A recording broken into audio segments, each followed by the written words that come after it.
Hey gang, just wanted to share a thought with you real quick. I had an amazing coaching call this morning, and one of the topics on that call today was what questions are we asking ourselves? What's our default? What's our go-to in our head? And how does that impact our success? How does it impact how we grow, how we move, how we end up growing into our dreams? So think about what questions come up with yourself. If you're not hitting your goals or you're struggling, what's your go-to? Is it what am I doing wrong, or what am I missing, or why is this happening to me, right? Why am I not achieving success? Why are they achieving success? Why can't I do this? Honestly, a lot of times mine is, what the F? I mean, that's mine. A lot of times I find myself going, I'm like, what the F, right? So it's this state that, if we aren't careful, puts us in a state of scarcity, the state of self-doubt, the state of lack of confidence. And whether we realize it or not, it's moving ourselves away from our dreams. It creates this barrier in this kind of universal law of attraction. No matter how you feel about that, it exists, all right? I mean, I'm a faith-based guy. I think you can be both. I think you can believe in God, the creator, and also in the fact that there are these attractions out there in the world. Whatever you think about, you bring about, that kind of thing. And so what is your default language? What are you telling yourself all the time? And if you're finding this to be your consistent go-to, we need to start reprogramming our brain. And the questions might look something more like, what am I learning today, right? How is this helping me move forward? What should I gain from this, right? It may be, what am I grateful for today? It may be as simple as that, and waking up and starting your day from a point of gratitude and blessing. Because I want you to think about this.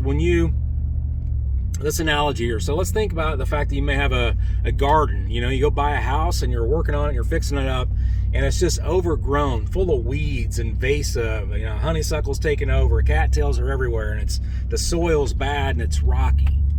And you want to turn that into a beautiful garden. You've got to rip all those weeds out. You've got to get rid of the invasive species. You've got to till the soil. You've got to plant the seed. And let's say you want to have this great crop of corn that's going to feed you forever and feed your family forever. Even after you've ripped all the weeds out, even after you've gotten rid of all the invasive species, and you've tilled the soil and you've planted the corn, is it realistic for you to have corn tomorrow to feed your family on?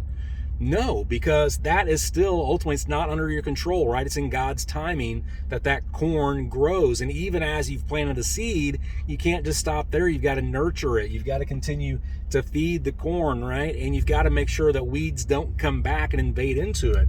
And those weeds and that invasive species, that's the negative talk that's been pushed into you for all of your life up to this point, that for one reason or another may have created these questions of doubt, or not being worthy, or not being full of this amazing purpose. But here's the reality. You are meant for an amazing purpose. God does not make mistakes. You've been put here for a reason, to make an impact on others.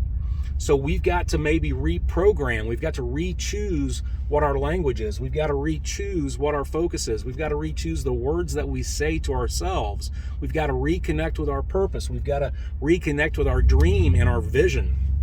And every day we need to feed that. Every day we need to look for weeds and rip them out. We need to make sure to nurture it, because whatever you nurture, whatever gets nurtured is what's going to grow. And it starts by the little simple introspective process of saying, what's my go-to question when I hit a challenge?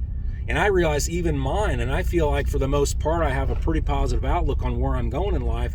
My default question, I realize today, is what the F?